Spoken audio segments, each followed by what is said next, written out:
chic. That's a whole vibe. It is the whole vibe because we're all tired. And that's a real thing. That's real life, yeah. Angela wins, though. I mean, you were literally driving home from the mountains at 4:30 in the morning, so that's pretty intense. Got it done. That's all that matters. I'm assuming you had a big old deadline that you had to adhere to. So it looks like a cool place. Yeah, it's a lot different now than it was a week ago. So yeah, that wall with all what did they slice that off of, first of all? Like a log? All the aspen trees that were laying in the yard. Whoa. I was like, I don't want them to go to waste. We'll use them. We'll make art out of it. I don't know why I have to be like this. I'm like, let's bring the nature in, literally. What? Why? Your team literally hates you for that wall. Oh, they do. They hate me big time. Yeah. But it came out absolutely stunningly gorgeous. I have to give them like an easy one this week or something. Yeah, that's very intense. I would have been like, I'm done. No more aspen slices. Yeah. Okay, friends, today we're going to talk about the top pitfalls of newly licensed real estate agents and whether people who think they want to get into real estate should get into real estate. This is going to be a fun one. I think I'm going to start off by saying this is a no judgment zone. So we're not shaming or judging here. We're just, after a lot of years in the business, talking about things that we see that new agents do that can hurt them and hurt their careers. And I mean, I will be honest, I've done most, if not all of these things. I'm assuming between the three of us, we have for sure done all of these things. So no judgment. But I feel like, what do you feel like is the hardest first few years of real estate? Is it the first 5 years? Is it the first 2 years? What do you think? I mean, we know that National Association of Realtors says over 80% of people who get a real estate license don't make it through year 2. So I think for me, like the first 2 years were easy because you don't know what you don't know. And I think now it feels more difficult because you know that there's a solution to every problem and you're trying to get the person on the other side to feel the same way that you do. And I'm dealing with a situation right now that's highly emotional and has taken up my entire morning, which is why I look like a homeless person. And I think for me, the biggest thing is you have to stay unemotional, especially to the outcome, and the outcome's your check, right? That's what we're tied to. And you can't be tied to the outcome of a transaction from that perspective. I think it's the first 6 months. Ooh. I don't worry about the years. I worry about the first 6 months, because if you can't figure out how to grow your business and get clients and start getting things into your pipeline, by then I think that you're creating bad habits and you're going to have big problems at the 1 year mark. And you're going to have even bigger problems if you make it to the 2 year mark. I think that the first 6 months are a big indicator on how you will do in the future. And don't you think your first 6 months, like I watch new agents now that grasp onto all the shiny objects. Oh, yeah. Like I need to pay for this, I need to do this, and I need to do that. And they're running around like chickens with their heads cut off, but they're not actually being productive. Right. They're just busy and they're latching on to every idea rather than picking 1 or 2 things that they are really passionate about. Yeah. I always tell our newer agents to find a realtor in the business, doesn't matter where it is, and follow them on social media and emulate, rip off, repeat, duplicate, whatever the heck Lindsay says all the time.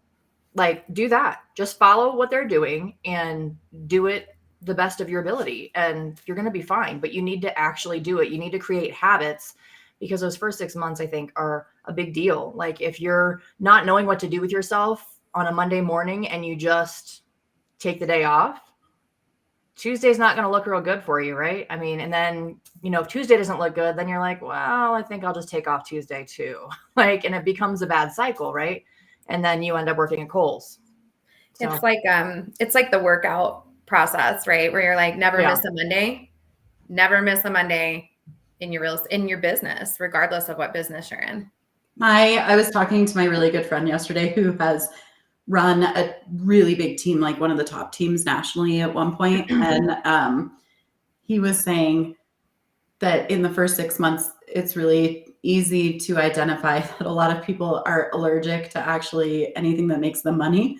So he was saying, like, I have agents that come into my team like all the time, and they love to talk to people, and they will sit and talk to people about anything that does not make them money for like hours and hours and hours and hours. But then the second that we tell them to do something that will actually move their business forward or make them a paycheck, they're like, no, I can't do that. I'm not going to do that. So I do think that the first 6 months is pivotal, although like there's just a lot of like passion and like excitement about the future and starting something new that I think carries you through like the first little while. I think the worst part is like when it starts to get hard, because then you're like, oh, this isn't as does easy. it ever get easy? No, oh, it's not like happen? HGTV. I have to show 47 houses, not 3. Right. Mm-hmm. I'm ready for when it starts getting easy. Whenever that happens, like I'm ready. Just bring it to me right now. I'm ready for it. it is true. I think that people don't realize that from the second you get licensed until you die as a realtor, people will always have their hand out asking you for money for some bullshit. And if you focus on all of that bullshit and you spend all your money doing all of that and all of your time and energy on that stuff, it's not going to get you the return that you need. Your goal to get started in this business, what do you need first? You need clients. You need business. So go out and get that first. Don't waste your time with other stuff. Work your sphere first. Talk to everybody that you know. Hit that hard. Like work on your social media, get that going, and then start adding to it. And you should be doing something every single day, in my opinion, that's real estate related on some level, and updating your social media so people know you're alive. Okay, so we made a list. We have a list here of things that we think are the top pitfalls that real estate agents fall into in the first like 5 years of their business. So let's like break these down a little bit. The first one is not taking enough education or classes or training. Mm-hmm. Contracts. You got to read that thing, right? Before you start explaining it to somebody, you might want to know what it says. And you better read the heck out of it and know it better than me, because I know that contract pretty damn well. I like can't control my face today for some reason. Well, and like even as like established agents, how many times does an established agent go back and read the contracts rather than just fill in the blanks and assume? Like I go back and read at least once a quarter just to make sure that I'm still in the know. Even though the contract only changes once a year, you still need to read the contract as an established agent. I mean, how many times do we send each other our contracts? Which, by the way, if you don't have that, you should find someone. It ideally should be your broker, but also a friend is great, or someone, that you like, a mentor is wonderful. But like, how many times do we send each other our contracts and go, hey, can you look at this date and make sure I'm not like hallucinating? Or can you look at this verbiage and make sure that it's okay, that I didn't screw something up? But, like getting a real estate license is like drinking through the weirdest fire hose of all time, because you go to real estate school and you learn how to calculate the acreage of a parcel and all this weird, like 1800s Victorian language about lot and block, right? That no one ever uses. But then that's it. Like, no one actually teaches you how to be a realtor. And if you're lucky or you make a solid decision, which is another point on this list that we have, you go to a place where someone's going to teach you these things. But like, I really believe that the first 5 years, you should be mandatory in a contracts class at least like twice a year. I mean, and you should be reading your contract all the time and practicing how to present it to people. we talk about this so much on our show. For some reason, the real estate industry has been sold to all of us as a sales job, which it is, right? In a lot of respects. But we also are the only industry in the world that practices law without going to law school and having a law license, right? And so the ramifications of what we're doing, it's massive for us. It's massive for our clients. It's not funny. And that contract is really, really big. And I think it's not just like contracts classes, it's education in general in the first 5 years. And if you're not in a brokerage that does a lot of training or education, you can go to your local board. You can go to NAR, which is the National Association of Realtors. Like there's tons of places to get education. I get education all the time, and this is my 20th year in the business. Yeah. I mean, at our brokerage, we have our agents do double the mandatory amount of education because we want them to be educated. And that doesn't mean you need to get a GRI or all of those designations. That doesn't mean that you actually understand things. Your title companies give you free classes all the time. Go sit with a lender, learn the different loan types, sit with the builders, figure out, why houses are built the way they're built. Like there's so much education out there that's at no charge to you. Like it's a big deal. And the more you know, the better you're going to be as a realtor. So when I was running my coaching company at a pretty high level, I would say the biggest mistake I saw new agents make was not seeing the value in having a mentor. Mm-hmm. Is having a mentor expensive? Yeah. Is not having a mentor expensive? Yeah. And so like for me, when I got started, I had a mentor who held my hand through my first 3 transactions. She was there it wasn't just a broker that I called. It was, you write the contract, we're going to sit down and go through it together. And we're going to make sure that you understand the ramifications. I paid her 50% of my first 3 deals on top of my cap to Keller at the time. So I was making, let's be real, nothing on my first 3 transactions. You will also never in your life hear me say that it wasn't worth every single penny that I paid to Bridget to have her. She was invaluable to me from the start of my career. I called her 2 weeks ago for help, and I haven't been in her mentor program in 8 years. Never, never, never doubt the value in paying a mentor to help you and to learn. And if you're not willing to do that, I would rethink how serious you are about actually being a really good real estate agent. Okay. So how long have you guys been in the business? My license renewals due. I think I'm at 9 years. Ange? 21. I'm at 20. So how many times in the last, let's say 24 months, in the last 2 years, have you guys seen a situation happen that you were not prepared for? Every day. Repeatedly, right? Like I've had the last 2 years, multiple things go to court, nothing to do with me, very thankfully, because I know my contract and I know my job. But litigation, we've talked about this, right? Like 2022 and 2023 being like the years of the lawsuits. Litigation is crazy. Angela is going to mediation on a deal, right? Like all kinds of really insane stuff is happening because of the pace of the market the last few years. So like, imagine for a second, you guys, being brand new in this market right now. Like if we have a hard time handling some stuff after that much time in the business, you've got to get educated. And some of it comes as you do it. Like I do get that.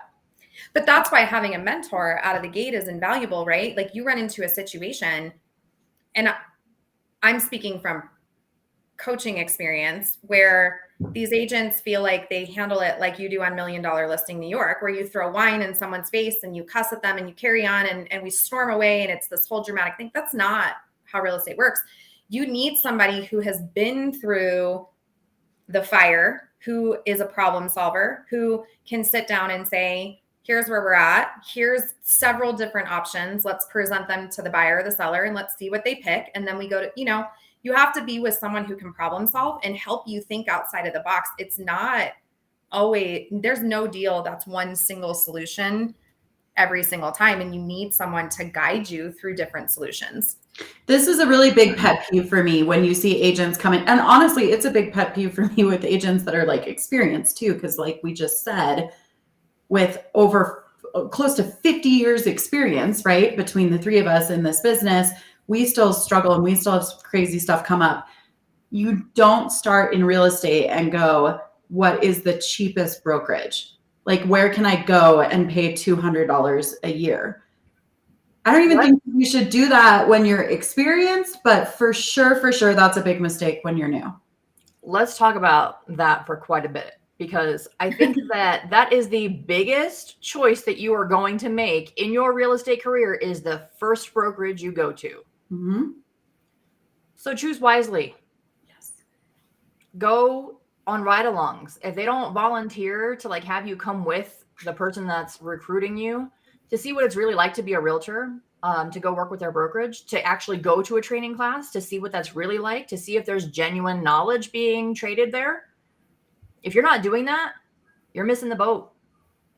That's the biggest choice that you're going to make. And that is the one thing that can determine your success over anything else is where you hang your license. It's not just, an office building. It's the people. And are they going to help you? Or are you going to be alone on an island with an app that doesn't work?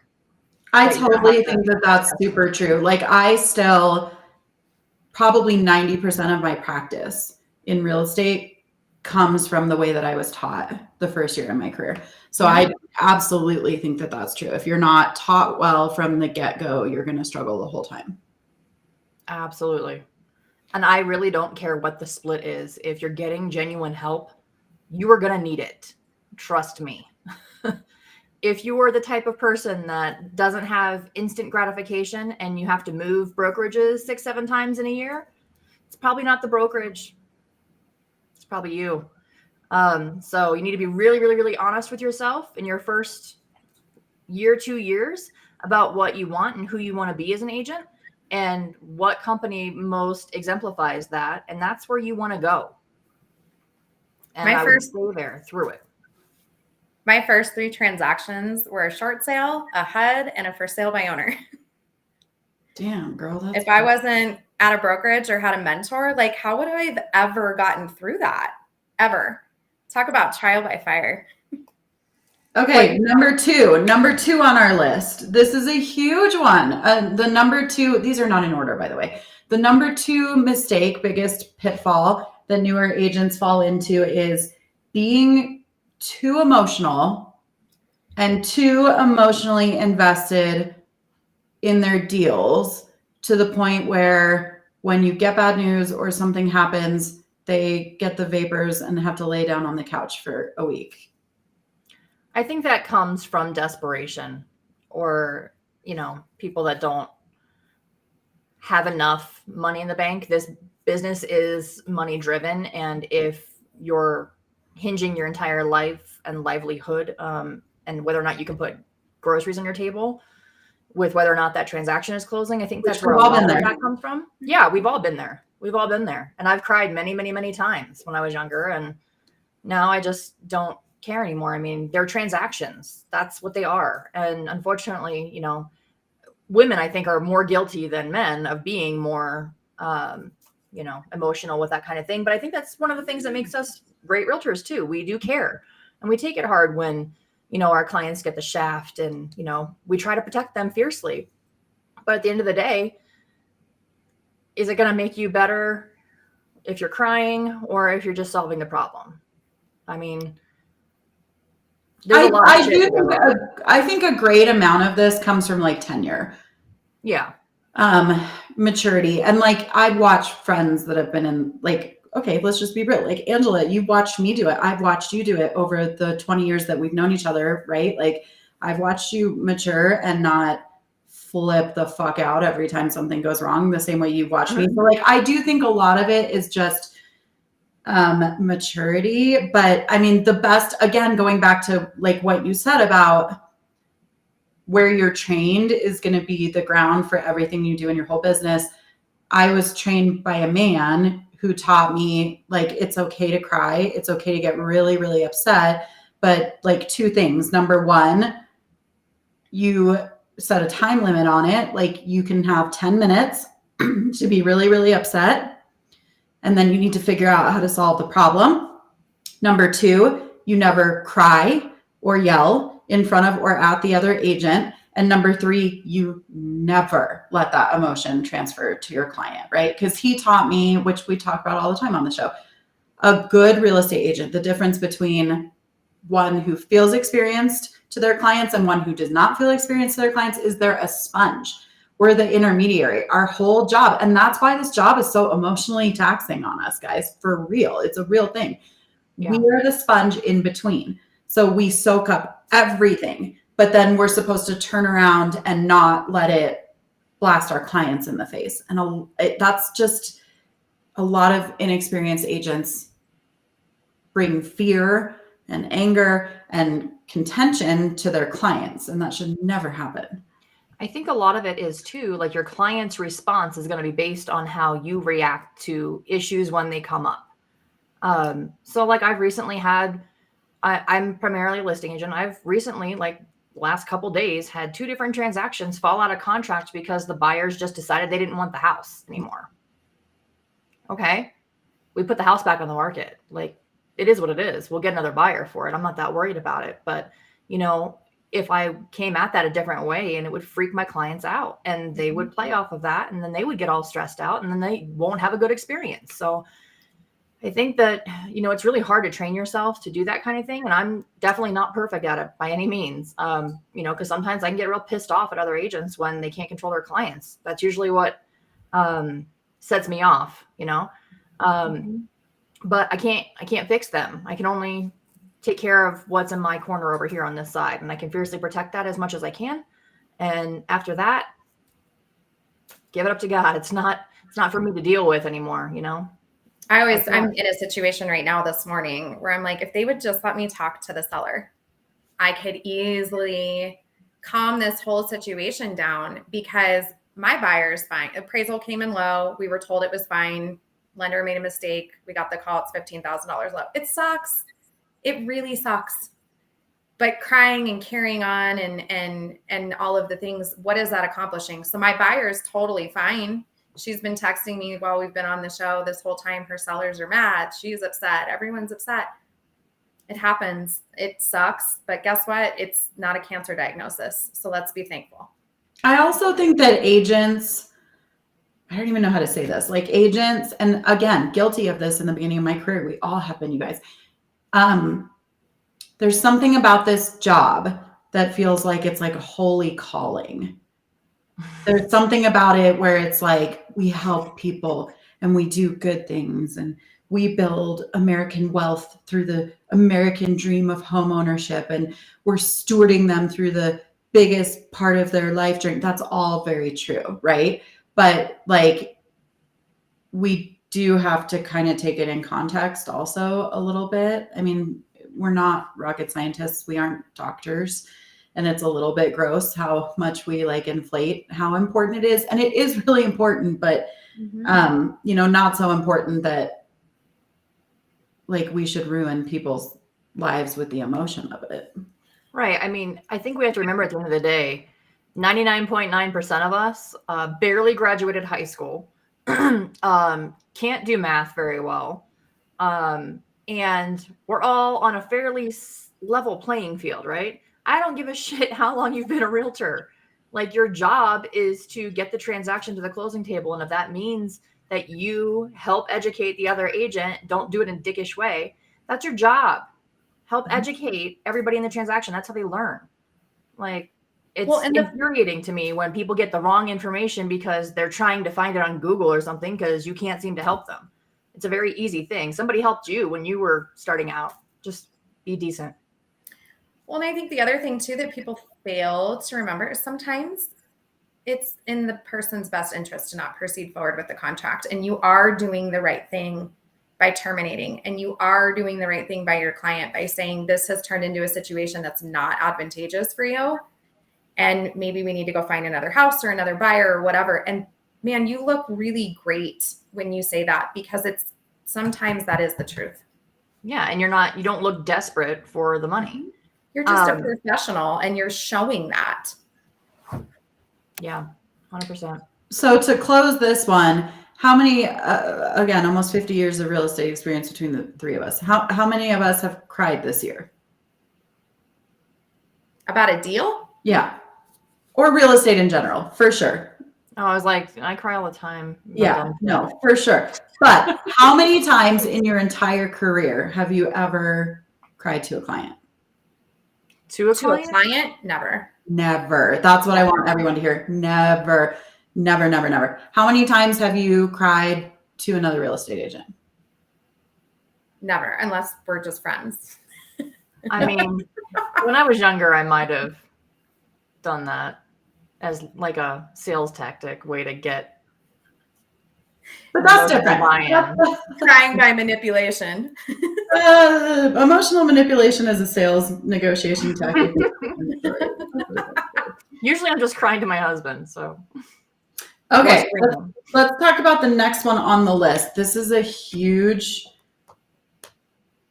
so crazy to me. Being rude or nasty or inflammatory to other real estate agents. To me, this is the number one mark of an inexperienced real estate agent. I have never in my life been yelled at or treated like shit or talked down to by a top producer the way that I get treated badly by inexperienced real estate agents. Like when you do a deal, Jess and I were just talking about this. I just had a deal with another top producer in my market. It was like wonderful. Like literally the whole time we were sending each other like heart eye emojis and loving each other, because I was like, hey, I need this. And she was like, cool, I don't fucking care. And she'd go, I need this. And I'd be like, great, awesome. Top producers have been through all of this stuff, pulling the emotion out of it, getting educated, like all the things that we're talking about today. And they aren't like that anymore. So not that's all of them. To me, number one mark of an inexperienced real estate agent is when they're nasty to other agents. And why do you think that is? Because we just don't give a shit anymore. Like, it's just not, these are not the things that are super important. It's a transaction. Like if you want a new water heater in your inspection objection, it's not like a personal attack. Like either get it or don't. Like it's not emotional. I think that it comes down to also like, there's this perspective, like being mean is like, it's like a dick swinging contest, right? Where like, if I'm rude, I'm asserting my authority over this agent. When really we hang up the phone, screenshot your text and laugh about it because you're being completely ridiculous and you're setting the tone for a transaction that has no business being like this, right? Like we've all done it where we've gotten, listen, I probably do it more than anyone out of the three of us where I'm like, you are ridiculous and I'm not doing this. Like I'm the first person to hang up the phone on an agent because I will not deal with it. But I think it comes back to like this HGTV mentality that everyone who's newer in the business seems to have, that being mean and being cruel is the way to handle business. And that's not true. Like we're co-op agents. We're supposed to work through things together and figure things out together. Bullying is not a negotiation tactic. Like, let's talk about that for a second. That's not the way that you negotiate. If you need help, which by the way, our first one that we talked about was biggest pitfall was more education. I don't know if people realize this, but you're a negotiator for a living. So you should probably get some books on negotiation. Never Split the Difference by Chris Voss is my favorite. He was an FBI hostage negotiator. Sheena Sadam, who's been on our show, teaches an unbelievable negotiation class. Like you need to learn how to negotiate, and negotiating doesn't mean bullying people. And listen, yeah, there are times when we all have to put on our shit-kicking shoes and we have to be really mean. And you also can't be afraid of having to do that. But it's that to me is like when I talk to somebody who's trying to bully me or run me over or tell me that I'm stupid or telling me to read my contract, it's 100% of the time an inexperienced agent. I'm going to shut up because I'm going to mediation. Angela and I think, are thinking the exact same thing right now, which would be hilarious. But it's also, the situation I'm in this morning, I feel like the buyer's agent the selling agent is afraid of her sellers. That's not my fault. That's not my buyer's fault. Like, that's why we get paid the money we get paid. You get paid to have really ugly conversations. And that has nothing to do with the other side of the transaction, your relationship with your client. Don't call me and tell me what I have to do because your seller is not willing to do something. Like, that's not how this works. I would rather you fake cry and emotionally manipulate me. You're probably going to get more out of me if you do that. Not me. I'd be like, why don't you call me back when you're calm? Like, I don't care if they like call and yell at me. They can call and yell at me all they want and be mean to me. I don't give a shit about that anymore. But if they talk to me like I'm stupid, that's my trigger. And that's when you're going to hear some F-bombs from me, and you're going to get a blank resolution back. That's what's going to fucking happen. That's what happened to me this morning. And she was walking me through our options for what happens on a low appraisal. And I was like, I'm okay. I think I'm good, girl. I'm good. Thank you, though. And agents that start out their conversation with another agent when they're going through the negotiation process of, I've been a realtor for X years, that's a dick move. Who the fuck cares how long you've been an agent? It does not matter. I have so many great transactions with newer agents than I have with sometimes the more tenured agents, because they think they have to like flex on me for some reason. Like, it's not going to work. Like, I don't care. Like, my response is always going to be the same. That conversation or that verbiage is like even close to semi-appropriate or helpful, in my opinion, is if you're dealing with an appraiser, because appraisers' opinion of real estate agents in general is very, very low, and they think we're all stupid. So if you can nicely and kindly show the appraiser that you actually know what you're talking about, then they're going to think you're more legitimate and they might help you more. And also, I will throw that out there sometimes, very rarely, when I'm dealing with a lender who isn't doing what they need to be doing, because a lender will all of a sudden go like, oh, well, that's a really strong agent and they do a lot of business. I should probably get my shit together so that I can earn their business. But never to another real estate agent. Like, it's gross. Yeah. Okay, going into the next one, the next big pitfall of agents licensed 5 years or less. Not having tough expectation conversations up front with their clients. And this one is so hard, right? Like, shit, I have problems with it now sometimes. Same. I'm such a people pleaser. That's my problem. I want to make everybody happy, that it's at a sacrifice for me taking all of my time and ending up staging a house at 4 a.m. I mean, it can be really hard, but like Jess was just saying, like, we get paid like doctors and lawyers to have tough conversations. And so you have to get better at this. It's really scary in the beginning, right? Like, if you have two situations, like, for sure right now, working in the market that we've been in the last 2 years with buyers and having to tell buyers either you just can't afford to buy here, or, we're not going to be able to find you what you want, or you don't have what it takes to compete financially. Like, those are really, really tough conversations to have, but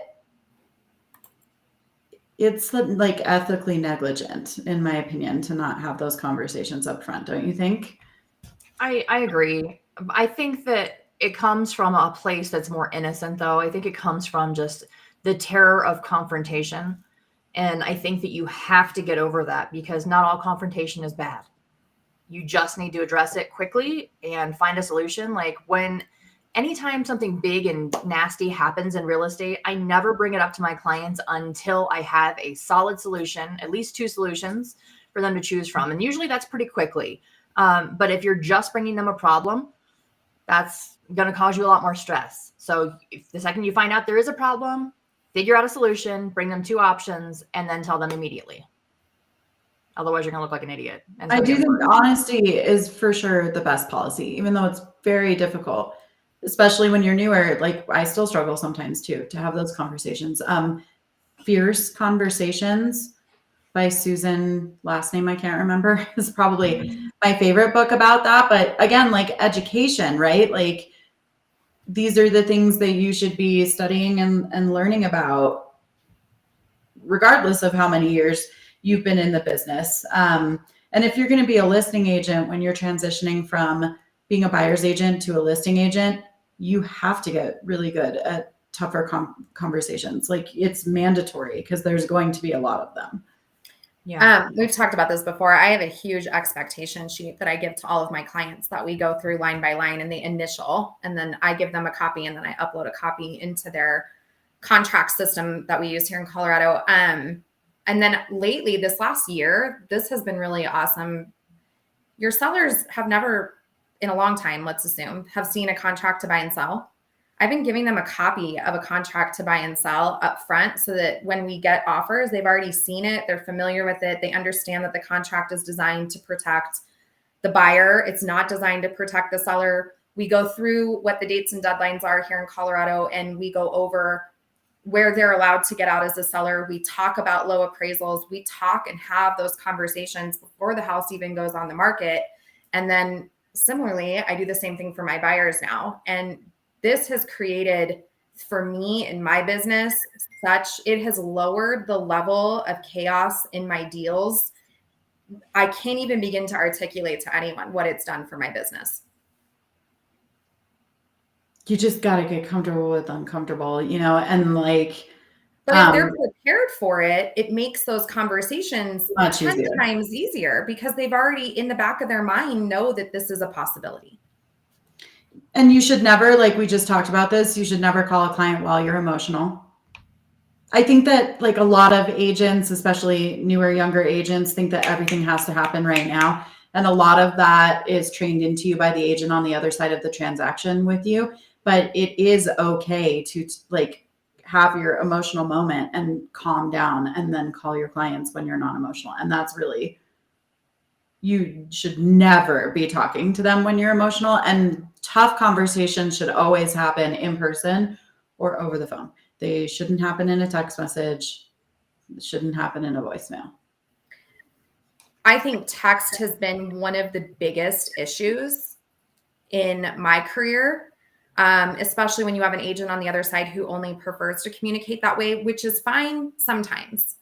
But there are times you have to get on the phone, and sometimes it's a lot faster to get on the freaking phone than trying to deal with a big issue through text. And tonality is everything. I mean, I got a text this morning that I was like, who says this? Like, who talks to someone like this? And if she had talked to me like that on the phone, it probably would have become a completely different context. She would have never spoken to you on the phone like that, though. That's why she sent it in a text, which also is something that everyone needs to check themselves about, right? Like, it's not okay to just send it, like hide behind a text message and be an asshole. That's not cool. Yeah. Don't be a keyboard warrior on your phone in a transaction. Correct. Okay. Next one. Thinking you're a genius and spending all your money. Who's done that? Jess is not going to raise her hand because she's like an adult.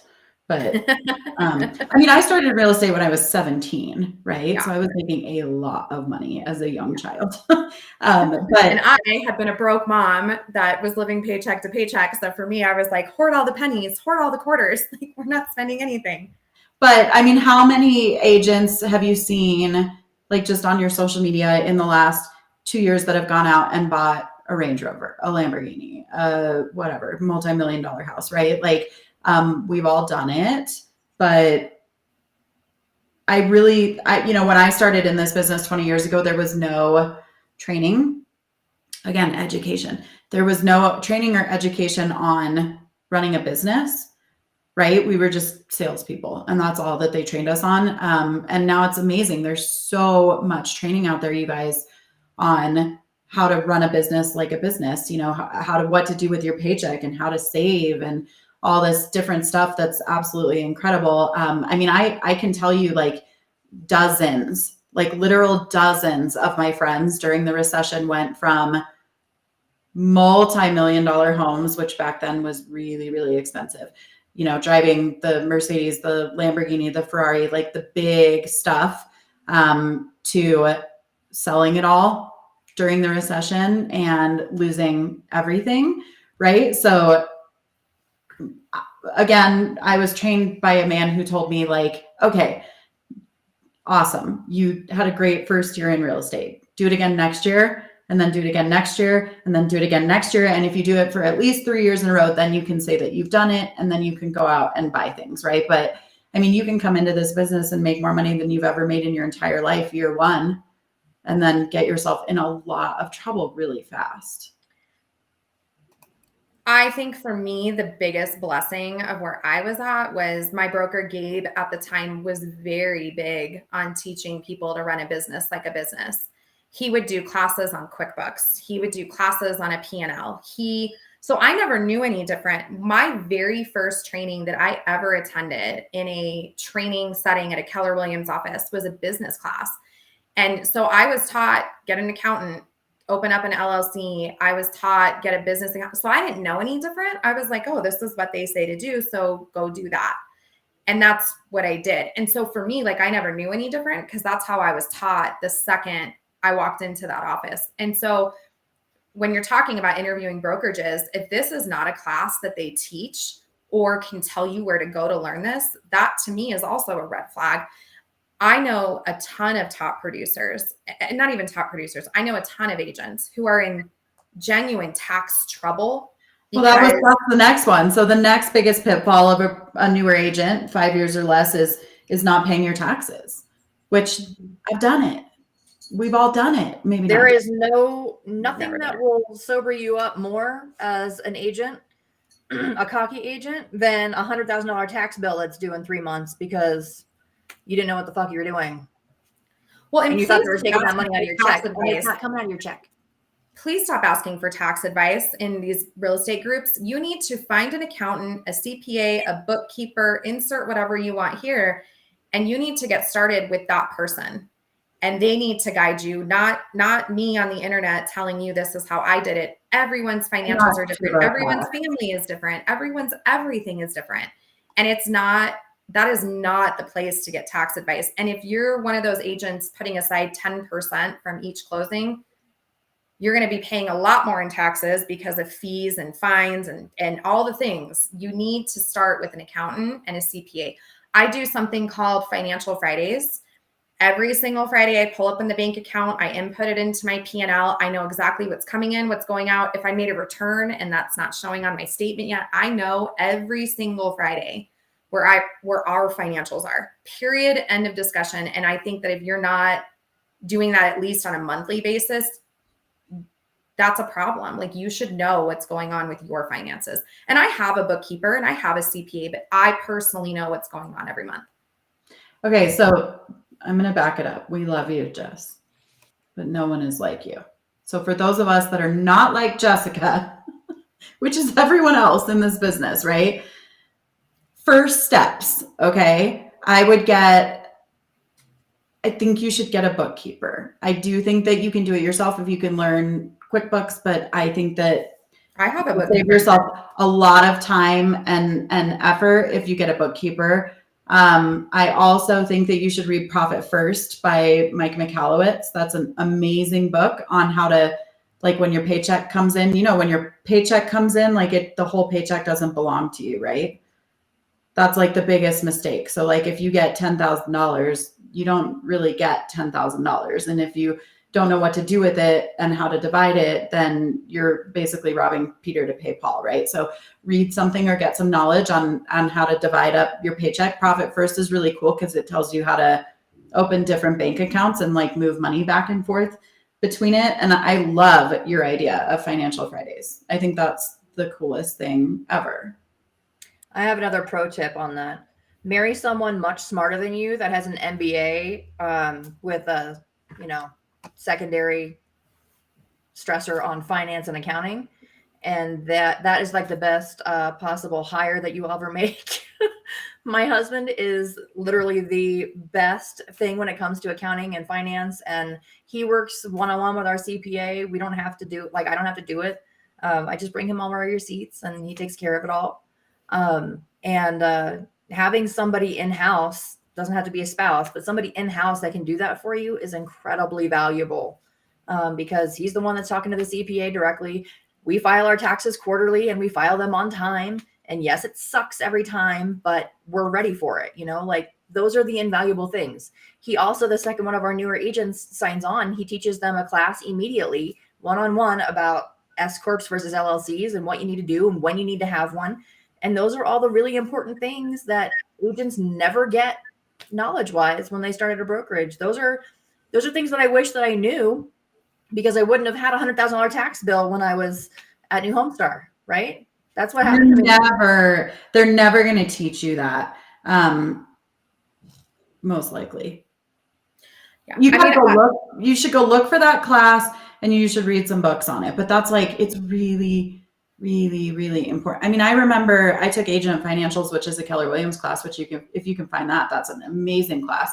But Matt Fedek taught it. I mean, Matt Fedek is like one of the top agents in the whole entire United States of America. He owns an office in London and all over like the world. And he was a police officer before he became a real estate agent, which real estate is the number one fallback career in the world, right? So most of us are coming into this from other things. And he went from making whatever it is that a police officer on the East Coast makes to making hundreds of thousands of dollars a year. And he's super transparent, which is why I loved that class so much. He's like, that's $500,000 in debt with the IRS and they were taking everything that I owned, So like, it's not something that until very recently, I would say a lot of people started teaching, but that doesn't mean that you don't need to learn it. You might have to go places to seek that knowledge. Well, and that's, I think, what my point is. Like, I think everyone should be involved in their financials, regardless of who handles it. You should know what's coming in and going out. Like, that's one of the biggest places people get into trouble too, is trusting others and not knowing exactly where their money comes. And so like for me, I spend $100 a month and that's my bookkeeper, and my accountant pays my monthly, because I do monthly, my monthly taxes for me. And I get a P&L every month showing everything, which I'm not surprised by because I do Financial Fridays. So I just think everybody needs to be involved in their financials. Yeah, I agree. On any level. I don't care what the level is. Agreed. Okay, let's round this out with the last two, which are investing in lots of bright and shiny things, tools and technology and lead generation and all these things too soon in your business. I did not grow up in this real estate world, which I think is a blessing, maybe, but none of this, like literally Facebook did not exist when I started in real estate, right? Like none of it existed. You couldn't go buy Zillow leads. You couldn't go buy Boomtown or Sync or all these like get rich in a box things, which listen, all of them, if done correctly and with the right systems behind them and the right follow-up, will make a profit for you. I'm not saying that they don't work. I'm just saying that, now agents are bombarded 100,000 times a day with like all these little get rich in this box and get rich in this box, and they don't ever do the fundamentals. Do you agree? Yes. Yeah, I think it's just, you are not setting yourself up with a solid foundation if you don't do those things first. And I think that's where most people fail, is you have to do one before you can get to the next one. It's not just doing all the fun things to become successful. You have to do all the not so fun things first so that you can have a solid foundation. Well, and I think that's also part of financials for me. I think this is where agents get into trouble financially. The first few months that they're licensed is they're spending all this money and they're expecting an immediate return. And I'm going to use Zillow leads or realtor.com leads as the example, or even Facebook leads at this point. And they're like, I get leads, but nothing ever comes of them. One, cold leads are a long-term game. They're not an immediate game. Two, if you don't have a follow-up system and understand and know how to follow up with cold leads, you're wasting your money. That is the truth. And it comes back to what Angela is saying about the foundation. If you don't have a foundation to follow up with leads, you have no business spending money on Zillow leads until you build a foundation and a system for following up on those leads. And you have to remember too, everything in real estate happens 90 days after you do it. Okay. So like if you go to work on whatever it is that you're working on today, most likely you're going to see the fruit of that, a paycheck in 90 days on the short side of that. Right. So, it sucks that now there's all these companies out there that kind of prey on real estate agents by advertising like instant get rich in the lead box thing. And you have to shell out all this money up front. But then even if you do everything perfectly with that system, you're not going to see anything for 90 to 120 days after that. So if you're making an investment in something, you really need to look at it like a little bit more long term. You're not going to pay for Boomtown, which is whatever, $3,000 a month today, and then pay it off tomorrow. So you have to be ready to invest for a period of time before it's really going to produce.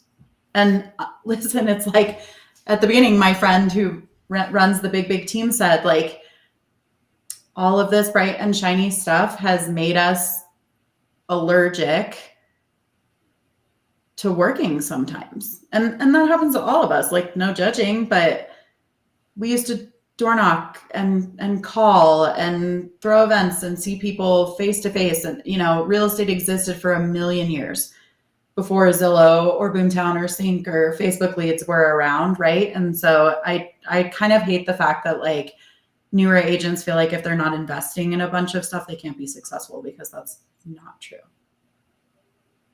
Yeah. I don't think that you need to spend a ton of money to get your business started. I think that you can start it with basically nothing and build it to whatever you want it to be. And once you have enough money and you want to pay for those leads or pay for whatever it is that you want to pay for, then you can do that. But you have to earn that first. Like save as much money as you can up front. I've always thought of paying for leads as, and maybe I'm completely wrong, this is just my thought process. Paying for leads to me was always like the next step to building a team. Yeah, I was literally just going to say that. And so to me, like, I've never understood, and again, I'm not saying I'm right or wrong, I'm just saying this is my viewpoint. I've always thought that the agents who started paying for leads out of the gate were wrong, because they should be focusing on their sphere and people who already know, love, and like them. And then if you want to start building a team and you want to be of value to that team, then you start paying for leads to be able to give to the team members. Yes. And you've earned the right because you're teaching the team how to follow up with leads, and you're giving them business and teaching them how to hunt, essentially, right? Like, so that's how I've always viewed buying leads, which is probably why I've never done it, because clearly I've never built a team or done anything with it. But that's how I've always looked at it. I feel the same way. That's kind of how I've always looked at it too. Now, I mean, we do live in a new world, right? And there are agents that are coming in. It tends to be a lot of the male agents, but there's a lot of agents coming in now who are solely basing their businesses on technology. And that's very cool and awesome for them. So I think what's great about real estate is there's a billion ways to skin a cat and to do this job. But that's how I've always looked at it too, is you work your business to the maximum output that your business can give, and then you invest in something that brings more business.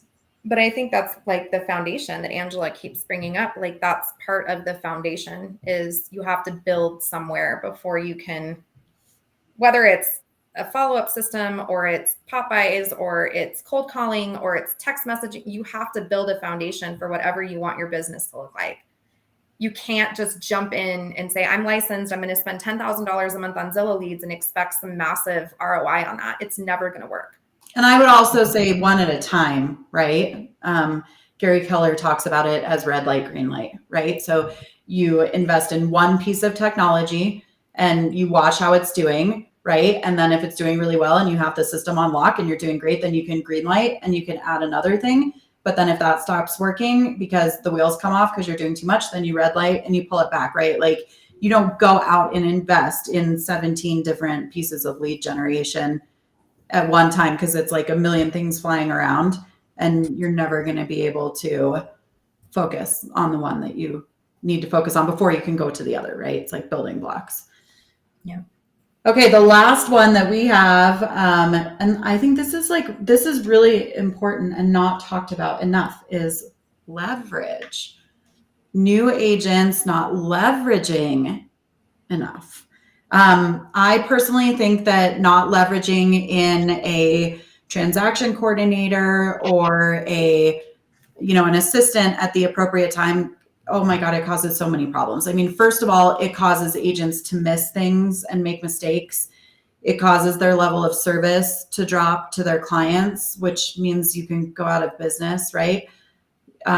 It causes burnout. It causes the agent to hate their life, right? And I just think building a real estate business is just like such a tender thing that if you don't protect it really heavily in the first few years, it's going to go really badly. And I think, again, agents are like, well, I want to keep all my money. Or, I mean, in my brain, I don't know if you guys have ever felt this way too, but I'm not ready for that, or I don't deserve that yet. I'm not producing enough to be allowed to have any leverage in my business. But I think that that's a killer. Agents do this thing where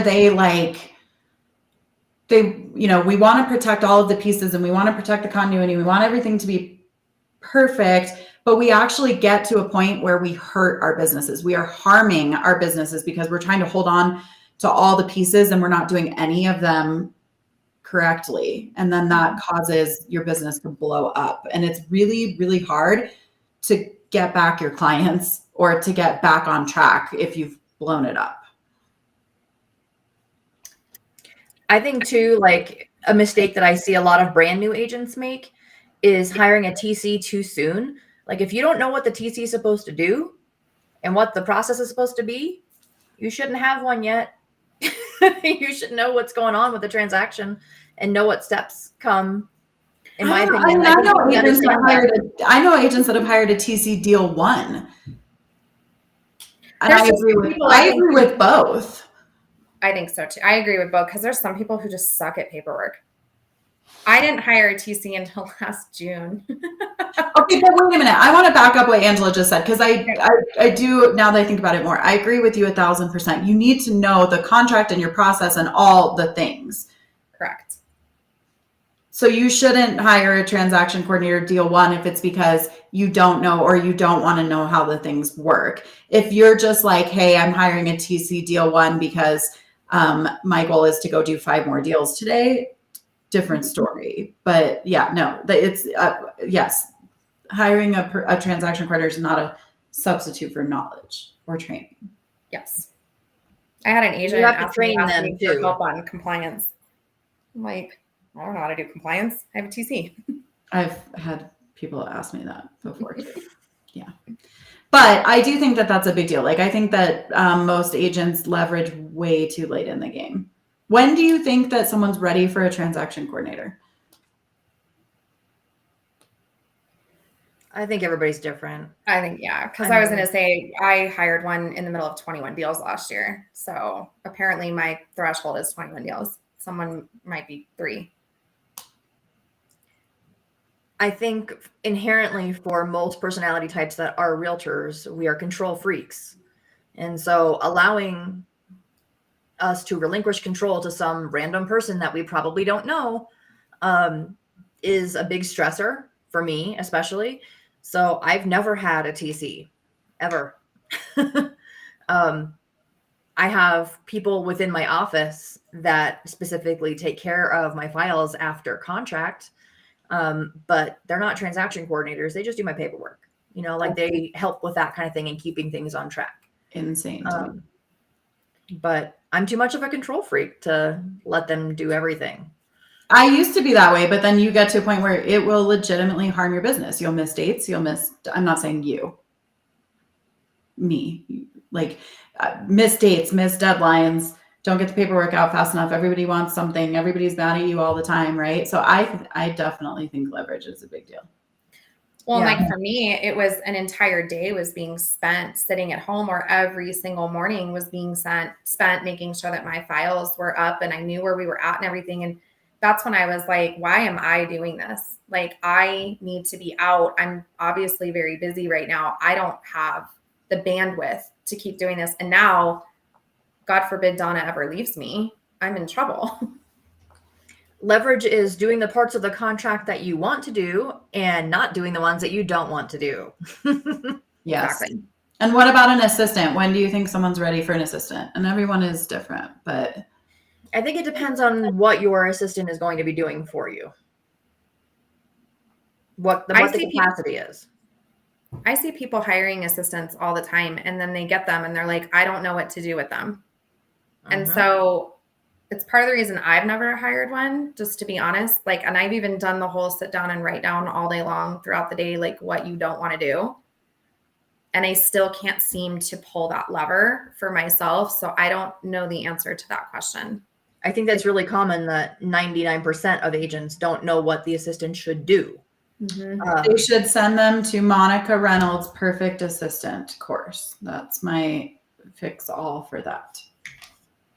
The answer for me is not 25 million a year, I guess, for an assistant. I would like to say that we are a cautionary tale as well and do not do things correctly. Yes, there's a lot of stuff that we know about, and then there are some things where we don't know shit about. Fuck. So you should hire an assistant and a transaction coordinator when you are ready to hire an assistant or a transaction coordinator. And I think mainly for me, I just wanted to say, like, you should also not get shamed into thinking you're not ready for one. Because I do think that happens like a lot. Or get shamed into doing it too soon, because there's a fine line. You have to do what's best for you and your business, period. It doesn't matter when that is. Yeah. And there's no shame in you getting an assistant off the bat if you want one, because you want to free up more time for you to do other things. Like, this is your life. You should build your business the way you want to live it. So nobody else, unless they're paying your bills, has anything to say or do about it. So don't listen to everybody else. Do what you want to do. And then we'll all end up like Angela, who leverages everything and just goes and does whatever she wants all day long and lives life and does what she wants to do. And we should all be more like Angela. I don't know about that. Angela was doing things she didn't want to do at 4:00 in the morning. Because did we miss anything? Like, were there any major pitfalls of being a newer agent? We didn't really talk about whether or not you should get a real estate license. So apparently we're gonna have to come back and talk about that on another day. Yeah. But well, let's end with, what's your one biggest piece of advice for a new agent? Ooh. Just one thing, your one biggest piece of advice. Mine is get a mentor. And I'm not talking a coach. I'm talking someone in your office, in your brokerage, who is your right-hand man, and that you will pay them 50% or whatever your agreed upon amount is. I'm not even talking a productivity coach. I'm talking a genuine, this is your ride or die on your shoulder all day long during those first few transactions. I would say ask for help. Most agents don't ask for help. Most people in general don't ask for help, but ask for help. Like, most of us have been in a place where we needed help and we never asked for it. And so we did it the hard way. There is no like extra, like medal or like award for doing it all yourself and doing it the hard way. There really isn't. Ed says, listen to the Homegirls podcast. Thanks, Ed. Except for on the days where we don't know shit about fuck. Which does happen. Mine would be, oh my God. Mine would be make the right decision on a brokerage that's going to support and actually train you and get tons of education, and just figure out how to make it through the first 2 years, honestly. Because when NAR says that over 80% of agents quit before the first 2 years, I don't believe that that's because all 80% of those people are stupid. It's not because they're not great real estate agents. I think every day, amazing, the real estate brilliant people of the future get licensed, but they can't make it through because they don't have enough support or they don't have enough financial health to get through the first 2 years. I think it's really rough.